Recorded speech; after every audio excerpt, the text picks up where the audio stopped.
오늘 말씀은 출애굽기 3장 16절에서 22절입니다. 출애굽기 3장 16절에서 22절입니다. 읽겠습니다.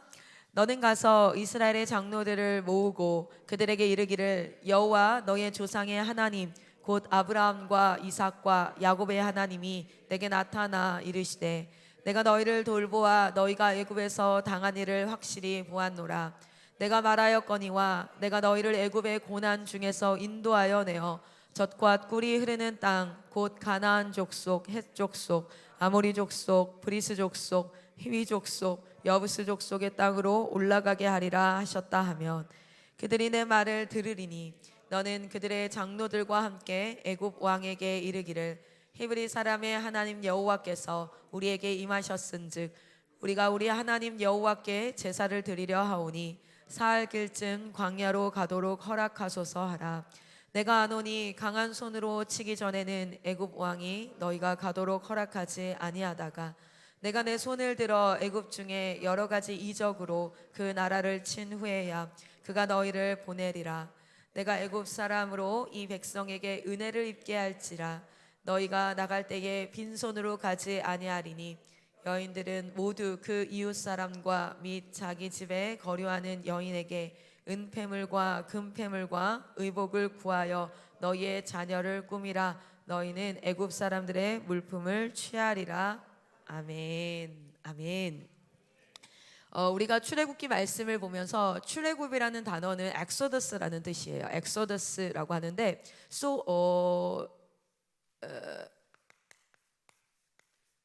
여기서 엑소더스 할 때 이 X랑 이 단어가 합성어인데요. 여기는 길이라는 뜻이고요. 원래 있는 본래 길 그리고 뭐뭐 밖에라는 뜻이에요. 그래서 우리가 엑소더스 하면은 어떤 길에서 이탈하다라는 뜻에 가깝다고 생각을 하시면 될 것 같아요. 자, 실제 세상이 말하는 길이나 이것이 옳아라고 이야기하는 그것 밖으로 하나님의 부르심을 가지고 이끌려 나온 자들을 이야기할 때 엑소더스를 이야기하는 거죠. 그래서 이 출애굽이라는 단어는 실제 성경에서 구원, 그래서 예수 그리스도의 구원을 예표하고 보여주는데 대표적인 사건이라고 말할 수 있어요. 그래서 비슷한 점들이 굉장히 많죠. 실제로 400년간의 무엇이 있었습니까? 400년간의 노예 생활이 있다가 그리고 한 인물이 나타나요. 그렇죠? 한 인물인 모세가 나타납니다. 그런데 그 모세가 나타날 때 세상은 이 시대에 있는 모든 아이들을 죽여라 라고 이렇게 이야기했던 것처럼 400년간의 침묵기 이후에 예수 그리스도가 나타나죠. 그리고 예수 그리스도 복음의 시작이라 마가복음 1장 1장에 그 시작이 있을 때 어떤 일이 있습니까? 헤로드 왕을 통하여서 당시의 모든 아이들을 다 죽여라 이렇게 얘기하고 비슷한 모습들이 나타나요. 그래서 그 백성을 어떻게 합니까? 하나님의 약속대로 출애굽시키고 이끌어내는 것처럼 예수께서 하나님께서 택하신 자들을 어떻게 합니까? 하나님의 나라의 그 우리로 모으시는 그 모습이 굉장히 비슷하게 나타나죠. 그래서 우리는 엑소더스를 통해서 출애굽을 통해서 하나님께서 우리의 삶 가운데 이루시는 구원의 역사들을 기억해 볼 수 있고 그리고 우리가 살아가는 이 시대가 그냥 단순히 아침이 시작돼서 저녁이 끝나는 하루의 일상의 반복이 아니라 지금 우리는 어디입니까? 마지막 때를 살아가고 있다라고 얘기해요. 하나님께서 예수 십자가의 그 구속 대속 사역을 감당하시고 부활 승천하시고 나서 하나님이 첫 번째 오시고 나서 두 번째 반드시 오실 텐데 내가 그때는 지금은 올라가서 너희들과 함께 거할 집을 마련하고 내가 너희를 뭐하러 올 거다? 데리러 올 거야 라고 얘기하고 부활 승천하셨어요. 그리고 그분이 다시 오신다고 말씀하셨어요. 그래서 Jesus is coming again이라고 얘기하죠. 처음 오시고 초림하시고 재림하시는 이 사이를 어떤 시대라고 얘기하냐면 긴장시대라고 얘기합니다. 긴장시대. 왜냐하면 언제 오실지 모르는 그날이 도적같이 임하고 임신한 여자가 해산의 날이 이르는 것처럼 언제 올지 모르는 이 긴장시대를 또 다른 말로 무엇이라고 얘기합니까? 마지막 시대라고 얘기하죠. 이 긴장 시대를 마지막 시대. 그래서 이미 한번 오셨고 그리고 아직 오시지 않은 그 사이를 살아가는 게 마지막 시대이고, 우리는 오늘 그 마지막 시대를 살아가는 자들인 줄 믿습니다. 자, 그러면 이 마지막 시대를 살아가는 자들에게 일어나는 일은 무엇입니까? 하나님께서 완성하신 그 구원이, 예수 그리스도께서 완성하신 그 구원이, 예수님은 인간의 몸을 입고 왔기 때문에 그 구원이 인간의 몸을 입은 예수 그리스도로 말미암아 전파되어지면 공간과 시간의 제약을 받는 거죠. 인간은 반드시 뭐합니까? 공간과 시간의 제약을 받아요. 그래서 이 시간에 지금 클라라와 여러분이 2020년대를 살아간다면 절대 우리는 1800년대를 살아갈 수 없습니다. 그것이 시간의 제약을 받는다는 뜻이고, 우리가 지금 논산에 있다면 우리는 사실은 지금 탄자니아에 동시에 있을 수가 없어요. 그것이 인간의 한계죠. 시간과 공간. 그 인간으로 오신 예수 그리스도께서 구원을 이루시고 속히 승천하셨어요. 그 속히 승천하시고 뭐 하셨습니까? 영이신 하나님, 성령 하나님께서 이 땅 가운데 임하신 줄 믿습니다. 그 성령 하나님께서 공간과 시간의 제약을 받지 않고 하나님의 모든 백성에게 뭐 하기 위하여서? 임하기 위하여서. 할렐루야. 그래서 예수께서 뭐라고 말씀하십니까? 내가 가는 것이 너희에게 유익하다라고 말씀하셔요. 그것이 무엇이에요? 지금 이 시대는 어떤 일이 일어나고 있습니까? 이 이루신 구원이 성령으로 말미암아 각 사람에게 무엇 되고 있습니까? 적용되어지고 있어요. 그래서 베드로후서 3장에 뭐라고 얘기해요? 하나님께서 천천히 오는 게 아니라 하나님의 모든 사람이 회개하여서 주께로 돌아오기를 하나님이 뭐하고 있다? 오래 참음으로 기다리고 계시다라고 말씀하세요. 할렐루야. 우리는 그 시대에 동참되어 살아가는 줄 믿습니다. 이 시대는 어떤 특징이 있습니까? 이런 특징도 있고, 성령이 다스리는 시대이고, 다시 오실 주님을 기다리는 시대이고, 그리고 하나님의 백성들, 하나님의 사람들이 다 돌아오기까지 우리는 그 복음 사역에 동참되어 계시고 있지만, 동시에 우리는 이 시대에 하나님의 통치와 세상의 통치를 동시에 받는 시대입니다. 그러니까 예수 믿는다고 해서 세상의 통치는, 세상의 영향력은 더 이상 받지 않고 하나님 안에서만 살아가는 게 아니라, 우리는 어디에 있어요? We are in the world but not of the world. 뭡니까? 우리는 세상에 발을 디디고 산다는 거에서 two citizenship이 있어요. 그러니까 우리가 예를 들면 저는 딱 하나밖에 없어요. 그냥 세상으로 보자면 한국 사람입니다. 그런데 종종 가다 보면은 여기에 이중국적자가 있죠.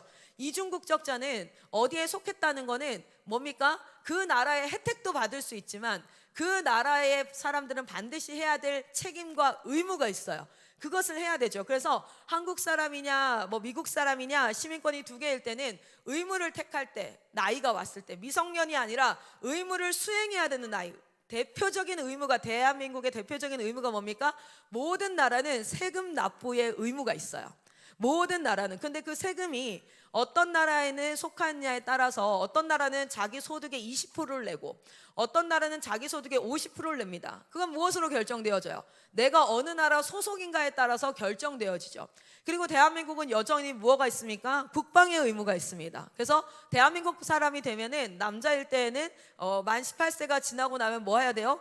국방의 의무를 다해야 돼요. 이런 것처럼 누릴 수 있는 것도 있죠. 그 나라 백성이기 때문에. 우리나라는 한국 여권을 가지면 웬만한 나라들을 그냥 다 갈 수 있죠. 여권의 밸류에 따라서 어떤 나라 여권을 가졌을 때는 이렇게 나라에 가기가 어려운 나라들이 많이 있어요. 그러나 우리나라는 여권 밸류가 굉장히 높은 편에 속하지요. 그런 것처럼 혜택도 있어요. 혜택도 있지만 내가 해야 될 책임이 있죠. 자, 동일하게 우리가 그냥 하나님 나라에만 속했다면 하나님 나라에서 주어지는 그 혜택과 은혜 안에서 살고 그것만, 그리고 그 안에서의 책임과 의무만 다하면 됩니다. 그런데 우리는 동시에 두 가지 통치를 받는, 지금은 우리는 더블 시티즌십을 가진 사람들처럼 살아가게 되는 거예요. 그래서 이 마지막 시대의 특징이 무엇이냐면, 성령이 통치하시고 구원이 뭐합니까? 각 사람에게 적용되어져서 그 사람이 마치 신분이, 1차적으로 어떤 일이 일어나요? 중생을 통하여서 신분의 변화가 일어나고, 그러나 신분의 변화는 법적인 변화에 가까워요. 그래서 신분의 변화가 일어났다고 해서 그 사람이, 예를 들어서 세영이가 지금 한국 사람으로 10몇 년을 살았는데 국적을 바꿨다고 아버지가 이민을 가시면서 또는 다른 나라에 이렇게 하시면서 국적을 바꿨어요. 그럼 법적으로는 이 친구가 뭐 예를 들어서 프랑스에 속하게 되었다. 그렇다 할지라도 이 친구가 지금 당장 프랑스 말을 할 수 있나요? 법적으로 다 해결이 됐다 할지라도 프랑스 말을 할 수 없고 프랑스 문화를 알지 못해요. 친구들은 여전히 다 한국 사람들입니다. 이 친구가 익숙한 모든 문화는 한국이에요. 이것이 지금 우리의 영적 상태와 같다는 거예요. 첫 번째, 우리가 영적으로 하나님을 만나게 되면 법적으로 우리는 하나님의 양자 됩니다. 할렐루야. 그래서 우리가 세상에 속한 자가 아니요, 어디에요? 하나님께 속한 자라 말할 수 있지만, 그러나 우리의 일상 가운데 있는 습관과 언어와 이 모든 것들은 다 무엇입니까? 여전히 세상에 살아오던 습관과 근성과 삶의 패턴과 언어와 이런 것들을 다 가지고 있어요. 그래서 이스라엘 백성들이 신부는 출애굽 홍해를 건너는 그 순간부터 자유인이 되었지만 광야 내내의 그 시간을 통하여서 무엇을 합니까? 하나님의 통치를 받는 자들로 훈련되어지는 과정. 그 훈련, 그러니까 노예 근성을 버리고 하나님의 사람으로 훈련되어지는 과정을 거쳐 가나안 땅에 들어갔을 때는 하나님께서 그들에게 제일 먼저 뭐라고 말해요? 애굽의 수치가 이제 벗겨졌다. 너희의 노예 근성이 사라졌다. 이제는 내가 하나님이 말씀하시니 그대로 되니라. 할렐루야. 그것을 오늘날에는 이렇게 말하고 싶습니다. 성화라고 이야기합니다. 그래서 우리가 중생의 그런 그 의롭다 칭함을 받는, 온전히 믿음으로 말미암아 의롭다 칭함을 받는 법적 신분의 회복이 일어난다면 실제 우리의 일상의 성령의 인도하심을 통하여서 창조 때의 모습 그대로 하나님이 말씀하시니 그대로 되니라. 그래서 여러분 훈련의 제일 먼저가 뭐냐면 하나님의 말씀을 듣는 게 중요한 거야. 뭘 들어야지 순종이라도 하죠. 들려야지. 그런데 안 들려요. 우리는 어떤 일이 있을 때마다 내 생각이 먼저입니다. 누군가와 싸움이 있어요. 그러면은 얘가 왜 이랬을까? 나는 왜 이랬을까? 나는 너무 억울하다 뭐하다 막 내 생각이. 그것이 아니라 다윗을 한번 보십시오. 다윗은 성범죄자라 얘기하고 살인 교사라 얘기하고 참 불완전한 모습을 많이 보이지만 다윗에게 배울 수 있는 가장 멋진 모습은 무엇이냐면 여호와께 여쭙고 항상 하나님 앞에 그가 에봇을 입고 주님의 뜻을 구하고 주님 제가 이 여기에 올라갈까요 말까요? 하나님 앞에 항상 구했던 거예요. 할렐루야. 여러분 그것은 무엇이냐면 주의 음성을 들어야 되는 자라는 자신의 정체성을 아는 자들. 이 땅에서 하나님은 그 행동과 그의 삶이 흠이 없고 하나도 문제가 없어서 탓할 게 없는 너 대단하다 얘기하는 그러한 사람들을 찾는 것이 아니라 이 땅에 예수님이 왜 오셨다고요? 나는 죄인을 찾으러 왔어. 나는 죄인을 위하여 왔어. 나는 건강한 자를 위하여서가 아니라 아픈 자들을 위해 왔어. 할렐루야. 그래서 우리는 이 예배당에서 내가 얼마나 잘 살았는지 못 살았는지가 내가 때로는 예배를 당당히 드릴 수 있게 하고 때로는 예배를 못 드리게 하는 그런 모습이 아니라는 거예요. 그것이 아니라 마음이 상하고 아프고 연약하고 그러나 내가 하나님의 음성을 들어야 되는 줄을 아는 자, 저는 그 자가 겸손한 자임을 선포합니다. 오늘 겸손한 자가 여러분임을 고백하시기를 바랍니다. 하나님 내가 주의 음성 듣기를 원합니다. 주님 말씀하여 주시옵소서. 자기 자신에게 실망이 많은 사람, 남에게 실망이 많은 사람을 잘 돌아보면 교만한 자예요.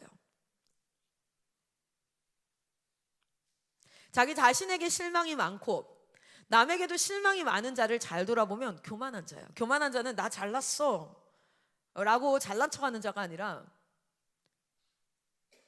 왜 그럴까요? 나는 원래 이 정도 돼야 되는데 난 왜 이거밖에 안 되지? 그러니까 실망을 하는 거거든요. 여러분 기억하십시오. 실망할 수 있고 그리고 이거 왜 이거밖에 안 되지라고 한탄할 수 있지만 그것이 하나님께 나아가는 것을 막게 한다는 것을 잊지 않으시기를 바랍니다. 내가 잘해야 된다는 생각이 너무 강해져서 다윗은 제가 다윗 그 사무엘 상하를 지금 계속 묵상하고 있는데 다윗의 모습을 보면서 다윗은 어떤 일이 일어났을 때 이 일이 왜 일어났습니까? 라고 묻지 않더라고요. 그의 질문이 참 어떤 일이 일어났을 때 왜 이런 일이 일어났을까요? 원인을 찾고자 하지 않아요.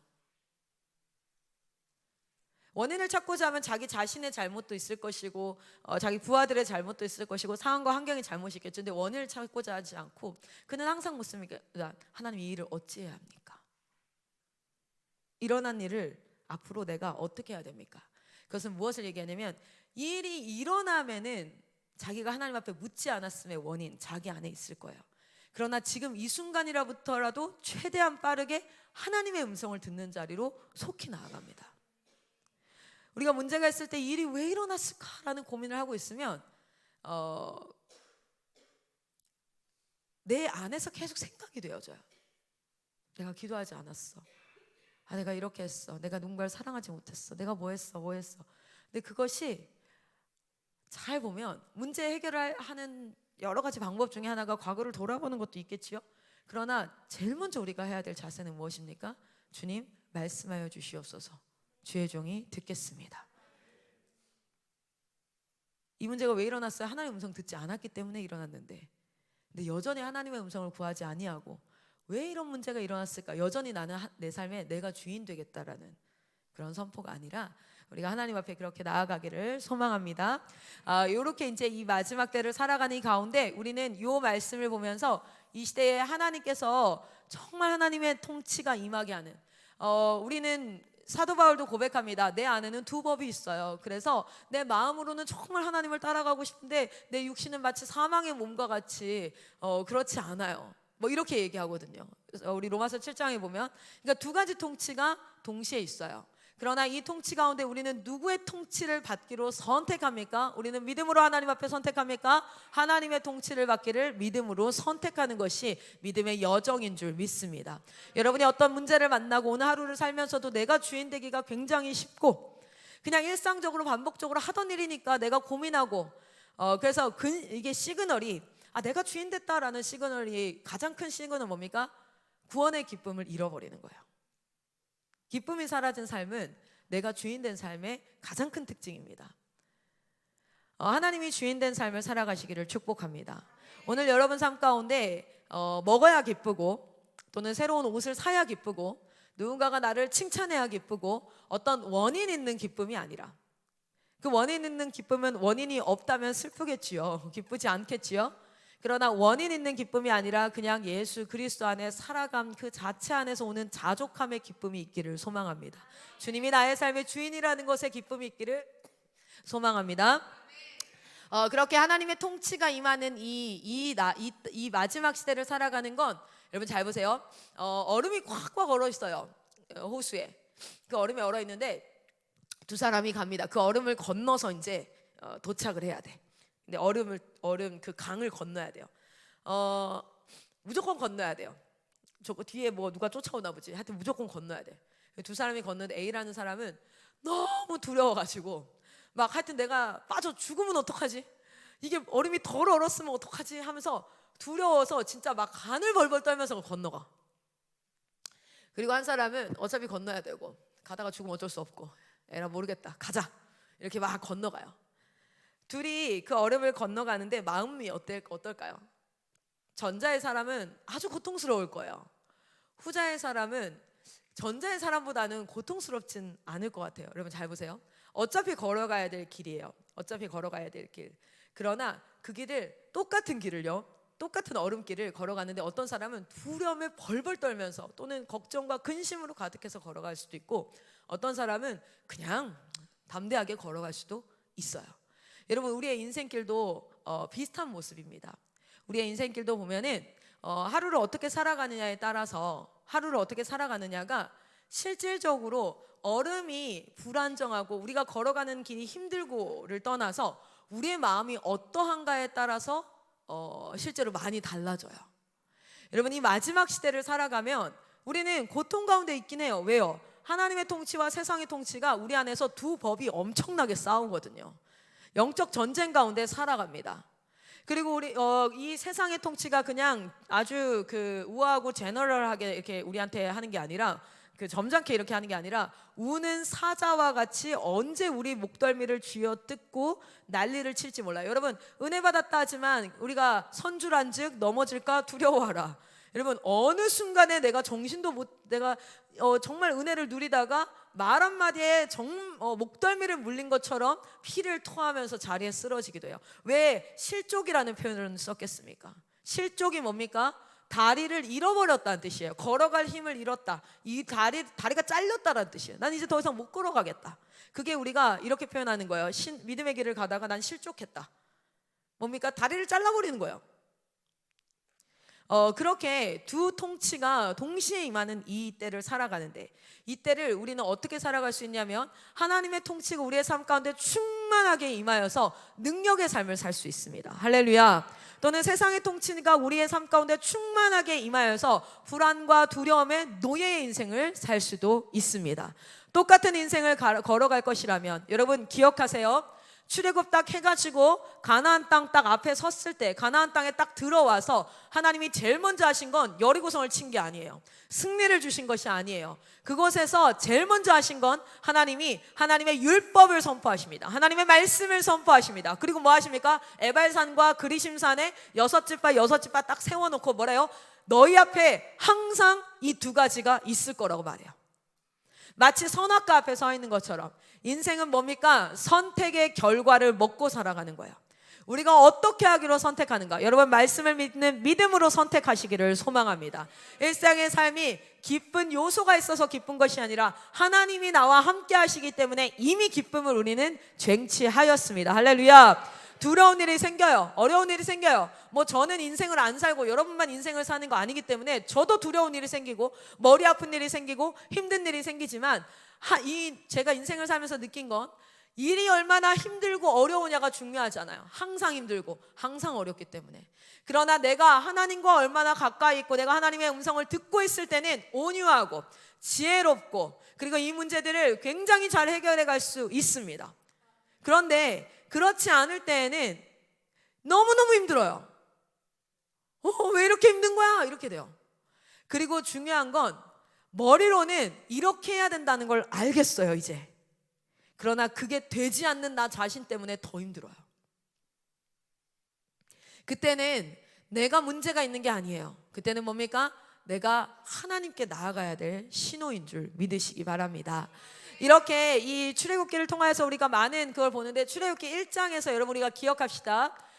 이 구원 역사가 일어날 때 모세는 어쩌면 태어나자마자 죽임당할 수 있었어요. 그러나 태어나자마자 항상 하나님의 세대, 구원의 세대, 하나님께서 역사하실 세대가 일어날 때마다 세상은 어떻게 하고자 했다고요? 죽이고자 했다고요. 그런데 그때 모세가 살았던 이유는 무엇이었습니까? 하나님을 경외하는 자들을 통하여서, 따라합니다. 하나님을 경외하는 자. 시프라와 부하라는 하나님을 경외하는 자. 바로보다 누구를 더 두려워했던 자? 하나님을 두려워했던 그 믿음의 사람들을 통하여서 무엇이 됩니까? 죽어야 될 남자아이들이 어떻게 돼요? 보존이 되어졌어요. 그렇죠? 그래서 하나님의 구원 역사를 이루실 때는 항상 누가 있었다? 여호와를 경외하는 자들이 있었어요. 여러분 이 자리에 하나님을 사랑하는 자들이 일어나기를 소망합니다. 그러나 이 자리에 하나님을 경외하는 자들이 일어나기를 소망합니다. 두렵고 존경하는 자들이에요. 제가 그때 한번 말씀드렸죠. 하나님을 사랑하고 하나님과 사랑만을 강조하면 그냥 난 열심히 뭔가를 하고 있고 뭐 이렇게 하고 있다가 만홀히 여길 수 있으나, 중요한 건 하나님은 내 친구가 아니에요. 하나님은 내 꼬붕이 아니에요. 하나님은 나의 도움자만 되지 않아요. 그런데 도움자로, 그냥 나를 도울 자로 이렇게 국한을 시켜버리는데 하나님은 왕이십니다. 하나님은 창조주십니다. 하나님 만왕의 왕이신 줄 믿습니다. 그 하나님을 경외하고 두려워하고, 그래서 그 하나님 앞에 두렵고 떨림으로 자신의 인생을 조심스럽게 겸손하게 나아가는 한 사람 한 사람을 통하여서 하나님께서 역사를 이루시는 줄 믿습니다. 지금 대한민국에는 하나님을 경외하는 자들이 일어나야 될 줄 믿습니다. 그 자들이 여기에 모인 줄 믿습니다. 여러분을 통하여서 그런 일들이 일어나기를 소망합니다. 그리고 여러분 기억하십니까? 토브의 회복과 테바의 자유가 선포되어졌습니다. 그래서 하나님의 형상의 회복과 하나님 보시기에 좋았더라 했던 그 토브의 회복과, 운송수단이라면 마땅히 있어야 될 무엇이에요? 돛과 닷과 키가 없는 배에 자기를 태우는 거예요. 내가 앞으로 나아가야겠다, 전진해야 될 때 밟아야 되는 그 악셀이 있는 것도 아니고 브레이크가 있는 것도 아니고, 그리고 무엇입니까? 방향을 조절할 수 있는 것도 아니고 아무것도 할 수 없어요. 그냥 흘러갈 수밖에 없는, 그러나 그것이 참된 자유임을 경험하는 세대가 일어날 줄 믿습니다. 그래서 여러분 실제로 홈스쿨의 대가인 한 분이 이렇게 얘기를 해요. 아이들이 태어났을 때 제일 먼저 해야 될 것이 무엇인가? 절대적 통제이다. 아무것도 스스로 선택할 수 없게 하는 것이다. 그리고 아무것도 선택할 수 없는 상황 가운데서 감사와 기쁨을 배우게 하는 것이다. 그랬을 때 진정한 절제를 배우고, 그리고 그때부터 주어지는 자유를 방임하지 않고 방종하지 않고 그 자유를 사용하고 누릴 수 있고 감사할 수 있는 아이들로 자라나게 된다. 진정한 자기 주도성은 처음부터 선택권을 주는 게 아니라 선택권이 아무것도 없는 자리에서 순종하는 법을 배우는 자들에게 주어지는 특권이다 라고 얘기를 해요. 아무것도 스스로 할 수 있는 게 없는 그 안에 자기를 태우고 그 안에서 자유를 누리죠. 그리고 나서 뭐 합니까? 그들을 통하여서 하나님께서 말씀하세요. 그리고 그래서 저는 이렇게 선포합니다. 수동적으로 비전을 받으십시오. 비전 받는 건 수동적인 거예요. 약속되어지는 거고. 그래서 실제 영어 단어에서 이렇게 얘기하면 되거든요. 사도 바울이 하나님의 음성을 들을 때 you will hear 하면 돼요. 너가 듣게 될 거야. 그러니까 눈이 이제 이렇게 멀고 나서 집으로 이렇게 끌려가잖아요. 갔을 때 하나님이 이렇게 얘기해요. 누군가 너에게 와서 네가 어디로 가야 할지를 말해줄 거야 라고 해요. 그럼 말해줄 거야 라는 건 뭐냐면 네가 들을 거야 라는 거야. 그러면은 네가 듣다라는 능동 표현이 있어요. 뭐가 있죠? hear, 듣다잖아요. 그런데 거기에 뭐라고 나오는지 알아요? You will be told 이렇게 나와요. 수동태를 써요. 뭔지 아세요? 네가 듣게 될 거라는 거예요. 듣게 됨을 당할 거라는 거예요. 하나님의 비전은. 그리고 그가 뭐를 듣게 되는 줄 아세요? 그 유명한 말씀, 내 이름을 위하여서 이방인들을 위하여 택한 나의 그릇이다라는 하나님으로부터 직접 택하심을 받는 음성을 듣습니다. 그게 뭐예요? 사명이죠. 그 사명을 하나님이 직접 음성으로 사도 바울한테 이렇게 얘기해요. 너가 내 사명을 듣게 될 거야 라고 얘기할 때 You will hear 이라고 하지 않고 뭐예요? You will be told. 너는 듣게 될 거야 라고 얘기해요. 여러분의 인생 가운데 비전은 수동적으로 듣는 거예요. 여러분이 적극적으로 뭔가를 기도하고 막 이렇게 해서 여러분이 스스로 쟁취하고 만들어가는 게 아니라 비전은 듣는 겁니다. 하나님께서 말씀하셔야 될 줄 믿습니다. 그런데 그렇게 들은 사도 바울은 그의 인생을 어떻게 살아갔죠? 적극적으로 수행해요. 그 들은 사명 앞에 자신의 모든 인생을 내어드려 인생의 말년에 웬만한 모든 인간들은 다 후회하죠. 내가 왜 이렇게 살았을까? 내가 10년 전에 조금만 일찍 정신 차렸으면, 내가 10대 때 이렇게 했으면, 내가 20대 때 이렇게 했으면. 실제로 호스피스 병동에 있는 그런 사람들이 항상 얘기하는 게 뭡니까? 모든 죽음 앞에 선 자들은 뭐 껄껄껄 한다잖아요. 웃는 게 껄껄껄이 아니라 이렇게 할 걸, 저렇게 할 걸, 이럴 걸 하나같이 후회를 한대요.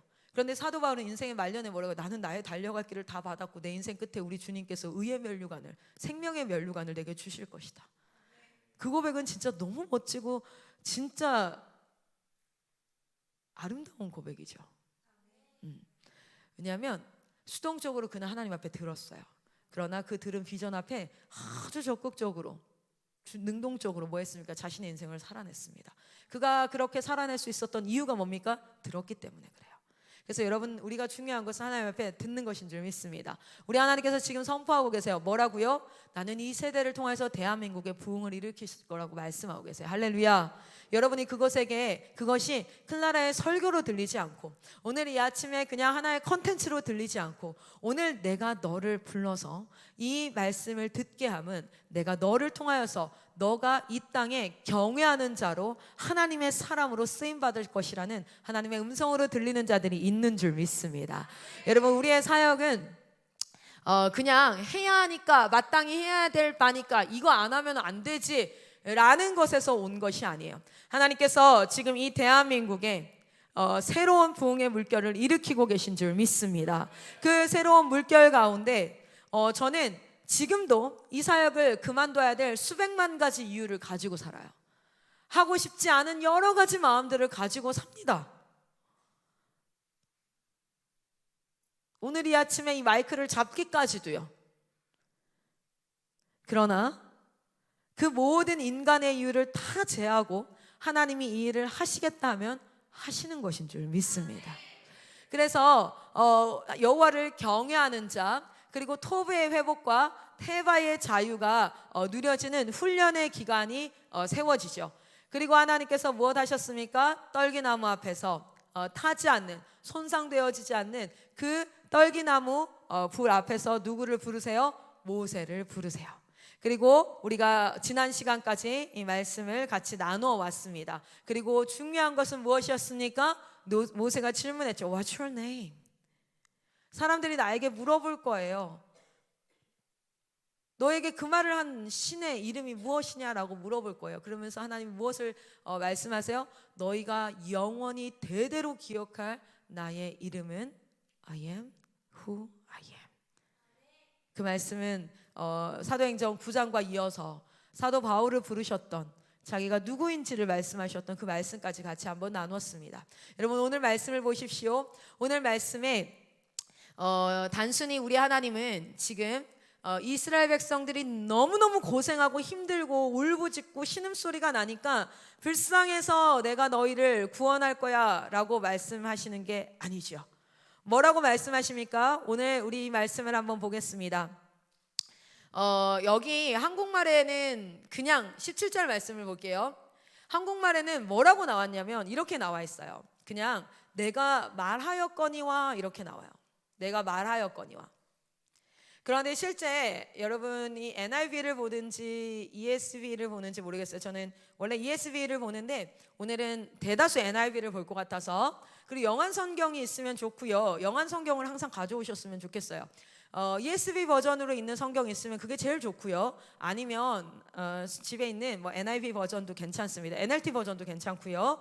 그래서 말씀 기도를 하실 때 우리 공동체에서는 훈련을 시켜주세요. 한글로 일독을 쭉 하고 나면 그 다음에는 영어로 이렇게 말씀 기도를 쭉 할 수 있도록 해주시면 훨씬 더 다양하게 깊이 있게 시야가 열린 상태로 말씀을 볼 수 있게 되어져요. 17절에 그냥 단순히 내가 말하였거니와 라고 나와 있는데, 그랬으면 I told you 뭐 이렇게 얘기했을 거예요.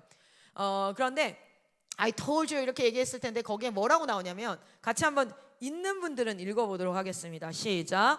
And I have promised to bring you up out of your misery in Egypt into the land of 그 다음은 막 족속들 나오죠. 그렇죠?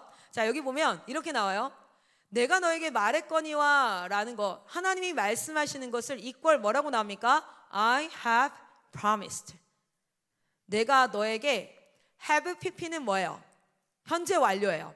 현재 완료는 과거와 현재 완료의 차이가 뭡니까? 나 어제 먹었어 라면 그냥 뭐라고 얘기해요? eat 하지 않고 과거형으로 뭐라고 합니까? ate 그냥 이렇게 얘기하죠. 그런데 내가 어제부터 지금까지 계속 먹고 있어. 내가 어제부터 지금까지 계속 먹고 있어 라고 얘기하면 I ate이라고 말할 수 없죠. 과거 내가 먹었다가 아니라 과거에 먹는 걸 시작을 해서, 과거에 먹는 걸 시작을 해서 언제까지? 지금 현재까지 영향을 미치고 있을 때 이것을 현재 완료 시제를 써서 나타내요. 우리는 한국말로 뭐래요? 지금까지 먹고 있어. 과거형을 쓰지만 부사를 가지고 이걸 나타내는데, 영어에는 동사를 가지고 완료 시제를 나타낸단 말이에요. 그래서 어떻게 합니까? 그렇게 할 때는 ate과 달리 뭐 한다고요? have 플러스 pp를 써서, 과거형을 써서 과거서부터 시작해서 지금까지 이게 내가 이 동사를 하고 있어. 이 동사가 영향을 미친 거예요. 먹고 지금도 먹고 있어 라고 얘기하는 거야. 그러면 I promised 이런 거면 내가 과거에 너한테 약속했지가 아니라 그 약속한 게 언제까지, 지금까지 계속해서 영향을 미쳐서 효력을 발휘하고 있는 그 약속. 그 have promise는 before 몇 년 전인가요? Before 400 years예요. 400년 전에 하나님께서 아브라함에게 약속하셨던 그 약속이 지금까지도 영향을 미쳐서 내가 그 약속을 잊지 않고 내가 약속했던 그대로 다시 그 땅에 너희는 돌아가는 그 약속의 실현의 날이 오늘이야 라고 말씀하시는 거예요. 할렐루야. 이걸 알았던 자들이라면 지난 400년간 고생을 해도요, 뭡니까? 하나님께서 그 약속을 이루실 텐데 내가 지금 한 300년째 살고 있어. 그러면 내가 알아요. 마치 다니엘처럼 뭐라고 할 수 있습니까? 다니엘에게 마지막 종말의 때를 알려주면서 뭐라 그래요? 너의 때에 이루어지지 않음을 얘기하고 뭐합니까? 이건 종말의 때다. 그러니까 너는 편히 자라 그래요. 말씀을 믿는, 언약을 믿는 백성들은 언약이 이루어지는 때에 있어도 감사하고 언약이 이루어지고 있는 중에 있는 자들로 감사함으로 살아갈 수 있는 줄 믿습니다. 여러분, 이것은 단순히 우리가 얼마나 미저리하고 디자스트러스한 상황에서 살고 있느냐가 중요한 것이 아니라 하나님의 약속은 여전히 영향을 미치고 있다는 거예요. 그래서 어떤 믿음이 있어요? 마이크 송교 설명도 얼마 전에도 이렇게 얘기했어요. 클라라, 우리 부흥을 보지 못할 수 있어, 우리 때에. 너랑 나는 그냥 이렇게 열심히 전국 돌아다니면서 욕먹어 가면서 근근히 사역할 수 있어. 그런데 우리가 기쁜 이유는 하나님이 약속하신 그 약속은 반드시 하나님의 때에 이루어지니까. 할렐루야. 그것이 마치 이루어진 것처럼 믿음으로 그 시기를 어떻게 지나가는 게 so cool하고 이렇게 멋진 삶이에요. 내가 오늘 이루어지지 않아도 이것이 이루어질 거라고 오늘 마치 이루어진 것처럼 기뻐하고 감사하면서 이 사역을 하자는 거예요. 우리의 사역 가운데 너랑 나랑 빛을 못 볼 수 있어. 부흥을 못 볼 수 있어. 우리는 근근히 사역할 수 있어요. 그러나 하나님은 have promised 한 것을 반드시 현재 완료하실 거예요. 반드시 하나님 그 약속을 완료하실 거기 때문에 예전에 레베카 선교사님이 이런 얘기를 한 적이 있어요. 필리핀 들어갔는데 학생도 없고 너무 힘든 거야. 그때 믿음이가 6개월 때 들어갔어요. 애 넷을 데리고 들어갔는데 마이크 선교사님 맨날 나와 있죠. 애 넷이 그때 처음 들어갈 때 몇 살이었을까요? 한 8살, 9살, 10살 10살 정도 됐나요? 모르겠어요. 한 9살, 10살 됐을 거예요. 은희가 그때부터 쭈루리, 그러니까 제가 지금 하나가 더 있는 상태에서 애를 낳고 필리핀에 바로 들어간 거야. 죽어요. 진짜 얼마나 힘들었을까. 너무 힘들어. 아침, 점심, 저녁을 밥을 본인이 다 해야 돼. 신학교 수업을 해야 돼. 영어로 신학교 수업을 해야 돼. 그리고 한국 애들을 관리를 해야 돼. 장을 봐와야 돼. 차가 없었어요. 그때 차가 없으니까 뭐 해야 돼요? 트라이시클이라는 바퀴 3개 달린 오토바이 옆에 달린 그거 있죠. 그거 타고 가서 장 봐와서 밥하고. 얼마나 하루가 피곤하고 힘들었을까요? 그런데 그렇게 사역을 하고 할 때 자기도 많이 힘들어했다는 거예요. 그런데 그러고 나서 한 4년 차 됐을까? 4년 차, 5년 차 됐을 때 정말 하나님께서 큰 부흥을 주셔서 캠프생만 100명 하고요. 차가 4대인가 5대가 생기고, 그리고 막 지역교회 막 이렇게 하고 하는데, 그때에 한국 팀과 필리핀 팀이 다 같이 모여서 예배를 드린 적이 있었어요. 저희가 한번 한국 팀이 다 들어갔었어요. 그래서 예배를 드리는데 레베카 선교사님 이런 얘기를 하더라고요. 내가 오늘 이런 날을 볼 줄 알았더라면, 이 사역을 처음 시작해서 이 사역을 만들어 온 거잖아요. 하나님은 이미 아셨는데 이렇게 할 거라는 걸. 그런데 그걸 처음 시작했어요. 여러분, 우리가 드럼을 치기 시작한다고 해서 처음부터 막 한우리처럼 엄청 잘 치는 거 아니잖아요. 그렇죠? 그런데 잘 치는 날이 오잖아요. 그걸 만들어가는 거예요. 빌드업을 시켜가는 거죠. 백화쌤이 이런 얘기를 하는 거예요. 이런 날이 올 줄 알았더라면, 그러면 내가 이 시기를 걸어오면서 좀 더 당당하게, 좀 더 멋지게 하나님 앞에 맨날 울면서 기도하면서 힘들다고 하지 않고, 너무 고통스럽다 하지 않고, 이 사역을 해 말어 하지 않고, 내가 좀 더 멋지게 믿음을 선포하면서, 진짜 오늘 내 눈앞에는 차 한 대 없고, 오늘 나는 삼시세끼 밥을 해대야 되고, 오늘 나는 애를 젖을 먹이면서 신학생들한테 수업을 해야 되는 그런 상황 가운데 있지만, 우리 주님이 이 일을 하나하나 차곡차곡 쌓아서 어떤 일을 이루실까를 기대하면서 그렇게 좀 할걸. 학생들 앞에서도 자기도 너무 힘드니까 때로는 진짜 뭐 좀 똑바로 하라고 막 하면서 이렇게 하지 않고, 정말 하나님이 주실 것에 대한 기대와 감사를 선포하면서 그렇게 할 걸이라는 생각이 들어요 라고 설교 초반을 시작하면서, 여러분 하나님을 믿으십시오. 하나님은 하나님의 일을 하십니다 라더라고요. 할렐루야. 여러분, 아까 얼음 위를 걸어가던 두 사람을 기억하세요? 여러분, 삶의 주인은 하나님이신 줄 믿습니다. 하나님께서 그 사람의 인생을 써가시는 the author of the faith, the author of the life, 삶의 작가가, 우리 인생의 대본을 쓰시는 작가가 하나님이신 줄 믿습니다. 아멘. 그렇다면 오늘 아무 일이 일어나지 않아도 마치 믿음은, 하나님을 믿는 믿음은 보이지 않는 것들에, 우리 믿음 11장, 히브리서 11장 1절 뭐라 그러죠? 시작. 믿음은? 아니야, 그건 뒤야. 앞이 뭐죠? 바라는 것들의 실상이요 보이지 않는 것들의 증거니라고 얘기하죠. 무슨 뜻이냐면 보이지도 않고 바랄 수 없는 것이. 그래서 제가 우리 다은 쌤한테 그런 설명을 했던 적이 있어요. 우리 다은 쌤이 지금 약간 그 교수님처럼 팔짱 끼고 눈을 감고 앉아 계시는데 지금 교수님 빙의하셨어요. 빙의라는 표현 쓰면 안 되겠다. 어쨌든 다은 쌤한테 했던 거 기억나요? 제가 어떤 예화를 들었는지. 다은 쌤한테 제가 이렇게 물어봤었어요. 다은 쌤 지금 제일 갖고 싶은 게 뭐예요? 근데 이제 선뜻 답을 못 하길래 맥북 갖고 싶죠. 그러니까 맥북 갖고 싶대요. 그래서 만약에 다은 쌤네 담임 목사님이 너 이거 한 달 잘 끝내고 오면 내가 너 맥북 사줄게 이러면 이 한 달 내내 맥북은 지금 내 손에 없지만 반드시 우리 목사님이 사줄 거라는 믿음이 있다면 마치 나에게 맥북이 있는 것처럼 기쁘고 좋겠죠. 그게 바로 믿음이에요. 바라는 것들의 실상. 지금은 없어. 그래서 내가 바라야지만 되는 것. 그런데 그것이 마치 실상인 것처럼 내 삶 가운데 영향을 미치게 하는 것, 그것이 믿음이에요. 보이지 않는 것의 증거. 지금 내 손에 맥북 있어 없어? 뭐 각서 쓰셨어요 목사님이? 아니죠. 그러나 믿음은 뭡니까? 보이지 않는 것의 증거. 우리 성령께서 약속하셨어요. 뭐라고 약속하셨습니까? 너희가 본 그대로 예수님이 다시 오신다고요. 그리고 너희는 하나님의 나라에 완전히 회복되어진 하나님의 나라에 우리는 성화를 넘어서 무엇을? 영화를 누리는 자들. 그러한 자들로 우리를 부르셨다고 하나님께서 약속하셨습니다. 할렐루야. 그것들은 바라는 것들의 실상이요 보이지 않는 것의 증거가 되어서 우리의 일상의 삶 가운데 이제 그 믿음은 무엇으로 연결되어집니까? 세상이 시도 때도 없이 통치하는 우리의 생각과 우리의 삶과 모든 것들 가운데 하나님의 통치가 이루어지게 하는 비결이 무엇이에요? 바로 믿음인 줄 믿습니다. 오늘도 세상은 저를 근심하게 합니다.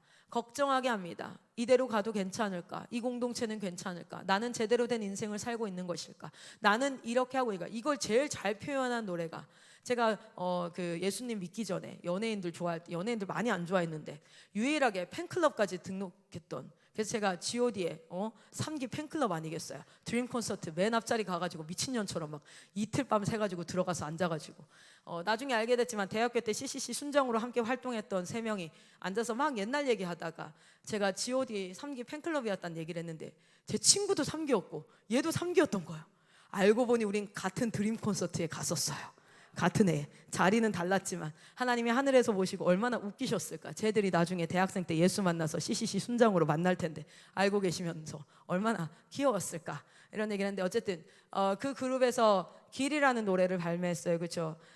내가 가는 길이 어디로 가는지 무엇을 하는지 뭐 알 수 없지만 막 이런 표현들을 해요.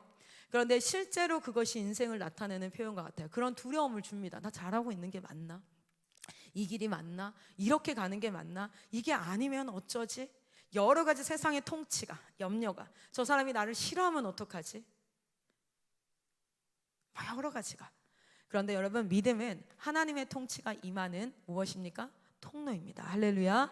그런데 그 믿는 믿음이 무엇이냐면 오늘 잘 보세요. 출애굽기 3장에는 다른 것을 믿는 믿음이 아니라 하나님이 프로미스한 것, 하나님이 약속하신 것. 그것을 한국어 성경에는 뭐라고 했냐면 그냥 내가 말한 것 이렇게 얘기해요. 하나님께서 우리에게 직접 계시하여 말씀하신 것은 무엇입니까? 따라합니다. 성경. 따라합니다. 성경. 성경입니다. 하나님께서 직접 말씀하신 것. 하나님이 우리에게 하나님이 누구인지, 하나님이 어떤 일을 하셨는지, 그리고 어떤 일을 앞으로 하실 것인지를 친히 알려주시는 특별한 그 계시가 무엇이에요? 바로 성경이에요. 그래서 우리는 성경을 사랑하고 사모하고 그것을 항상 아침 저녁으로 상고하고 숙고하고 그리고 묵상하고 그리고 그 안에서 하나님 음성 듣기를 소망하는 거예요. 여러분 성령께서 여러분이 성경을 읽는 가운데 예수님께서 이렇게 말씀하시죠. 내가 너에게 말했던 그것을 성령이 깨닫게 할 것이다. 여러분이 성경을 읽을 때 성령께서 깨닫게 하실 줄 믿습니다. 성경을 읽을 때 성령께서 성경의 말씀으로 말미암아 여러분에게 말씀하실 줄 믿습니다. 그리고 이거는 여담이지만 나중에 출애굽기 이제 25장이 지나고 나면 25장부터 40장까지 내내 뭐 하는 줄 아세요? 뭐 할까요? 성막 지어요. 성막. 열심히 성막을 짓는데 잘 생각해봐요. 노예로 탈출을 했어요. 노예로 탈출했는데 성막에는요 어마어마한 양의 금과 은과 세마포 천과 나무와 그 성막 주변에 50개의 기둥이 두러져 있거든요. 나중에 성막을 할 때 성막 모형을 한번 만들어 보면 좋겠더라고요. 성막이 50개의 기둥으로 둘러져 있어요. 근데 그 50개 기둥의 높이가 몇 미터인 줄 아세요? 제가 지금 정확하게 기억나지 않는데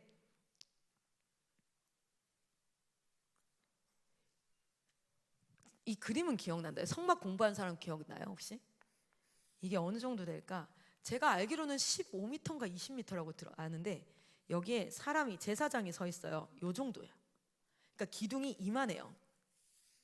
그리고 여기는 놋받침이 또 있거든요. 금속이 들어가. 금속이 놋받침이 들어가고 이만큼 높아. 그리고 이 성막 안에 촛대 이런 건 다 금이에요. 올 금이야. 시온자는 올 또 은이야.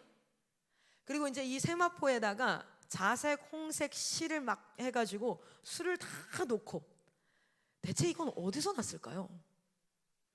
물두멍도요 다 놋이야. 놋 알아요? 그 당시는 여러분 어느 시대예요? 그 당시가 우리 역사로 보자면 그 당시가 어디입니까? 철기와 청동기 사이예요. 알아요? 모세가 출애굽할 때가 철기와 청동기 사이쯤이에요. 그러니까 금속이 너무너무 귀할 때고요. 그리고 금속을 정제할 수 있는 기술이 실질적으로 거의 없는 때예요. 금속이 뭐 갑자기 저기 철 덩어리가 있어요. 지금 저기 철 덩어리 있으니까 아 저런가 보다 이런데 그게 아니라 다 뭐예요? 흙 안에서 돌 안에서 다 뭐합니까? 축출해서 정제해야 되는 거거든요. 그렇죠? 다 어디서 났을까요? 그냥 뭐 하나님 만들려고 그러면 갑자기 나오나 이렇게? 철, 놋, 띠용 뭐 이렇게? 아니죠. 오늘 말씀 한번 보면요 이렇게 나옵니다. 실제로 21절에 이렇게 나오죠. 내가 20절부터 보면 여러 이적으로 이 나라를 치고 그렇게 하고 나면 그 백성들이 너희를 보내줄 건데 그냥 보내주지 않을 거야. 거기는 어떤 단어가 나오냐면 여기는 이제 그들이 이제 disposed 한다고 했는데 dispose 한다면 너희에게 이렇게 호의를 베풀 거다.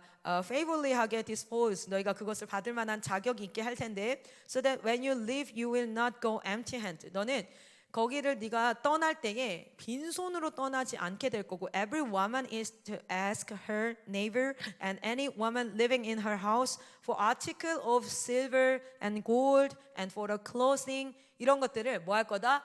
Put on your son and daughter에게 입히고 and so you will plunder. plunder 하면은 약탈하다는 뜻이에요. 원래는 뭐냐면 전쟁에서 승리하고 나면 뭐예요? 전리품을 주죠.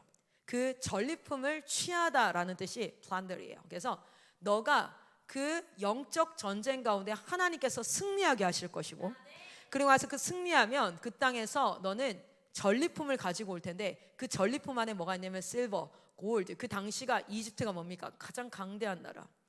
모든 문명, 과학, 기술 안에서 이것들을 가지고 있는 이거를 너가 취해서 가져올 거야. 너는 empty hands로 나오지 않을 거야. 그리고 그것이 그래서 많은 신학자들이 뭐냐면 이때 가지고 나온 실버, 골드, 놋 뭐 이런 것들 다 뭐합니까? 성막을 짓는데 사용한다고 얘기해요. 여러분 한번 봅시다. 우리 하나님은 그냥 즉흥적으로 여러분이 불쌍해서 도와주고 여러분이 때를 쓰니까 도와주고 이렇게 해야 될 것 같으니까 했다가 쉽게 아씨 이거 잘못했나? 내가 실수했나? 아닌가? 너 그만둬. 너 그거 아닌 것 같아. 너 그 사역 하지 마. 아니면 너 그건 아닌 것 같아. 이게 아니라 철저하게 우리 하나님은 하나님이 설계하시고 계획하신 그 하나님의 경륜 안에서 지금 이 땅을 통치하고 다스리고 나아가고 계신다는 거예요. 그 안에서 우리는 믿음으로 내 눈앞에 없는 것도 내 눈앞에 보이지 않는 것도 소망할 수 없을 것 같은 것들을 소망할 수 있는 자가 되고 그리고 그 하나님 앞에 믿음의 길을 갈 수 있는 자가 되기를 소망합니다. 그래서 광야를 지나면서 원망하고 불평했던 것들을 하나님은 죄로 말씀하세요. 아니, 사람이 좀 원망할 수도 있지 말로 그렇게 좀 불평할 수도 있지 아니요 그것은 믿음 없음을 전적으로 드러내기 때문에 그것은 단순히 말에 실수를 한 것이 아니라 믿음 없음을 드러내는 영적인 결과이기 때문에 그래서 실제 마틴 루터가 95개의 반박문을 붙이고 어느 날 밤에 납치가 됩니다. 납치될 때 마틴 루터는 실제 자기 일기에 기록합니다. 뭐라고 기록해요? 오늘 죽었구나 생각했대요. 자기가 길을 가는데 말을 탄 그 사람들과 함께 여러 사람이 자기를 납치했다는 거예요. 왜냐하면 그 95개 반박문을 붙이고 살해 위협을 엄청 받았어요. 그래서 오늘 죽었구나 싶어서 이렇게 얼굴이 이렇게 복면 이거 자기도 다 씌우고 가서 딱 갔는데 어느 날 딱 갔더니 보니까 자기를 지키고 보호하기 위한 어떤 한 성의 지주가 그 살해 위협을 하는 사람들보다 먼저 자기를 납치한 거야. 그리고 실제 그 성에서 약 한 10년 넘게 가족들과 은둔하면서 삽니다. 그때 지은 찬송가가 뭔지 아세요? 마틴 루터가 지었잖아요. 강한 성. 주님은 나의 강한 나나나 나의 나나는 뭐 미안해요. 자 어쨌든 뭐 그런 곡이 있어요. 주님은 나의 강한 성 뭐 이렇게 그 찬송가를 불러보면 마틴 루터가 하나님이 자신을 보호하심에 대해서 얼마나 기뻐했는가를 알 수 있어요. 어쨌든 그 성에서 있는 어느 날 마틴 루터가 엄청 이제 시무룩해서 좌절하고 내가 95개 반박문을 붙여도 아무 소용도 없고 나는 아무 쓸모도 없고 난 결국에는 가족들과 함께 숨어서 평생 죽을 때까지 이렇게 숨어서 살아가야 되는 자일 거야 라고 얘기하면서 좌절하고 막 이러고 지나가고 있었어. 살고 있었어. 사니까 그 어느 날 갑자기 아내가 뭘 입고 나와요? 상복을 입고 나와요. 사람이 죽으면 우리나라는 소복처럼 하얀 옷을 입지만 외국은 뭐 입어요? 검은색 옷을 입죠. 그래서 상복을 입고 나와요. 상복을 입고 나와서 돌아다녀요. 그래서 마틴 루터가 묻습니다. 누가 죽었냐고. 그랬더니 마틴 루터의 아내가 뭐라고 답변합니까? 내가 오늘 보니 당신의 하나님이 죽은 것 같아서, 당신의 하나님이 죽은 것 같아서 내가 오늘 상복을 입었다고. 왜요? 당신의 하나님이 죽었으니까 당신이 그렇게까지 좌절하고 그렇게까지 절망하는 거 아니겠냐고. 모르겠어요. 저도 어떤 예배 가운데 예화로 들은 내용이라 진짜 그 일이 있었나 아닌가는 모르겠지만 이 이야기가 우리에게 시사하는 바가 무엇입니까?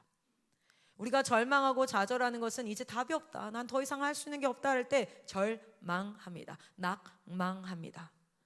그러나 우리에게 여전히 하나님이 살아계신 줄 믿습니다. 여전히 하나님께서 우리의 왕 되시는 줄 믿습니다. 하나님은 하나님의 일을 하시는 줄 믿습니다. 하나님은 지금 하나님의 일을 해가는데, 여러분 작가가 스토리를 써갈 때 진짜 임팩트 있는 스토리를 쓰려면 얘는 평범한 가정에서 평범하게 태어나 문제도 일으키지 않았고 사소한 문제 그래봤자 친구랑 싸우고 요정대 하다가 요렇게 있다가 임팩트를 올리는 것과 쫙 내려갔다가 임팩트를 올리는 그 갭 차이가 다르죠. 그렇죠? 그래서 재미없는 드라마는 어때요? 굴곡이 없잖아요. 근데 재미있는 건 어때요? 진짜 굴곡이 있죠. 우리의 크라운을, 우리에게 씌워질 의의 면류관과 상의 면류관을 하나님께서 주실 때에 그 크라운의 깊이를 크게 하기 위해서 여러분의 인생을 하나님께서 쥐고 써내려가고 계심을 믿으시기를 바랍니다.